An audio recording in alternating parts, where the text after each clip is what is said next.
നമസ്കാരം. വയനാട്ടിലുണ്ടായ ദുരന്തത്തിൽ പ്രിയപ്പെട്ടവരുടെ വേർപാടിൽ നെഞ്ചു നീറിക്കഴിയുന്ന നിരവധി പേരുണ്ട്. പലരെയും എങ്ങനെ ആശ്വസിപ്പിക്കണമെന്നറിയാതെ വിഷമിക്കുകയാണ് ബന്ധുക്കളും നാട്ടുകാരുമൊക്കെ. പലപ്പോഴും രക്ഷാപ്രവർത്തകർക്കും ഇത്തരം വിഷമങ്ങൾ കാണേണ്ടി വരുന്നുണ്ട്. അത്തരത്തിലൊന്നായിരുന്നു മുണ്ടക്കൈ കൊല്ലങ്കോട്ടിൽ സഹദേവിൻ്റെ ദുഃഖം.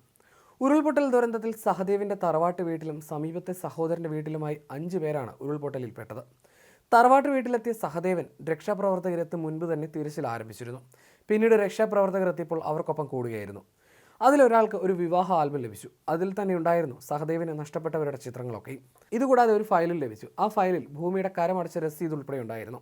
അതിലേക്ക് നോക്കി സഹദേവിന് ഏറെ വേദനയോട് പറഞ്ഞതായിരുന്നു, ഭൂമിയും പോയി, വീടും പോയി, അതിലുണ്ടായിരുന്നവരും പോയി, ഇനി എനിക്ക് എന്തിനാണ് ഇത് എന്നതായിരുന്നു. അമ്മയും ഏട്ടൻ്റെ ഭാര്യയും 2 കുഞ്ഞുങ്ങളും വീട്ടിലുണ്ടായിരുന്നു. ഞാനും എൻ്റെ ഭാര്യയും പിള്ളേരും വീട്ടിൽ ഇല്ലാതിരുന്നത് കൊണ്ട് മാത്രമാണ് രക്ഷപ്പെട്ടതെന്നും സഹദേവൻ പറയുന്നു. ചൂരൽമലയിലെ ബന്ധുവീട്ടിൽ ഒലിച്ചുപോയവരെ കൂടി ഉൾപ്പെടുത്തിയാൽ സഹദേവിൻ്റെ കുടുംബാംഗങ്ങളിൽ മരിച്ചവരുടെ എണ്ണം 12 ആകും. ഉറ്റവരെ ഉരുൾ കൊണ്ടുപോയതറിഞ്ഞ ഉടൻ സഹദേവൻ വീടിരിക്കുന്ന സ്ഥലത്തെത്തിയിരുന്നു. ചെളിയും അവശിഷ്ടങ്ങളും മാത്രമാണ് ഇവിടെ അവശേഷിച്ചത്. ആരെങ്കിലും രക്ഷപ്പെട്ടിരിക്കാൻ സാധ്യത വിരളമാണെന്ന് എല്ലാവരും പറഞ്ഞെങ്കിലും അവിടെ നിന്ന് പോകാൻ സഹദേവൻ തയ്യാറായിരുന്നില്ല. അതേസമയം നടൻ മോഹൻലാലും ഇന്ന് വയനാട്ടിലെത്തും. സൈനിക ക്യാമ്പിൽ എത്തിയ ശേഷമാകും മോഹൻലാൽ ദുരന്ത മേഖല സന്ദർശിക്കുക. ക്യാമ്പുകളിൽ കഴിയുന്നവരെ നടൻ കാണും. അതേസമയം മുഖ്യമന്ത്രിയുടെ ദുരിതാശ്വാസ നിധിയിലേക്ക് മോഹൻലാൽ സംഭാവന നൽകിയിരുന്നു. 25 ലക്ഷം രൂപയാണ് നടൻ നൽകിയത്.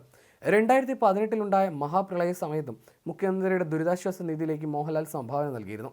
നേരത്തെ ദുരന്തമുഖത്ത് രക്ഷാപ്രവർത്തനം നടത്തുന്നവരെക്കുറിച്ച് മോഹൻലാൽ പറഞ്ഞ കാര്യങ്ങളും ശ്രദ്ധ നേടിയിരുന്നു.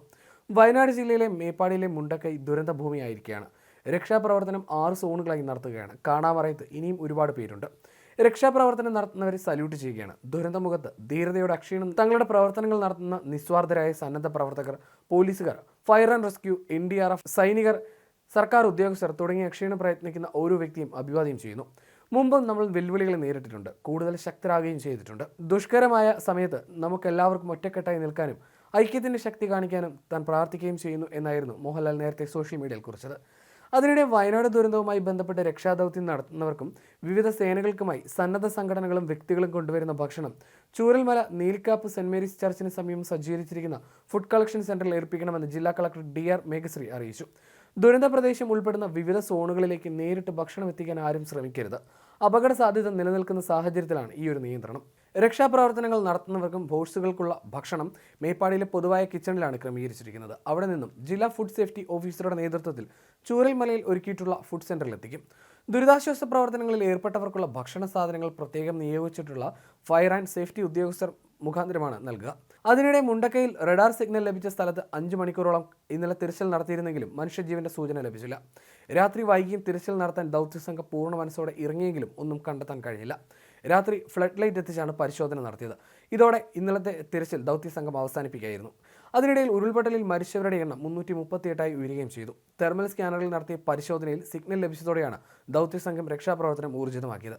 വൈകാതെ 2 മണ്ണുമാന്തി യന്ത്രം പ്രദേശത്തേക്ക് എത്തിച്ച് പരിശോധന ആരംഭിച്ചിരുന്നു. എന്നാൽ ലഭിച്ച സിഗ്നൽ പാമ്പിൻ്റെയോ മറ്റേതെങ്കിലും ജീവികളുടേതോ ആയിരിക്കാമെന്ന് സ്ഥിരീകരിച്ചു.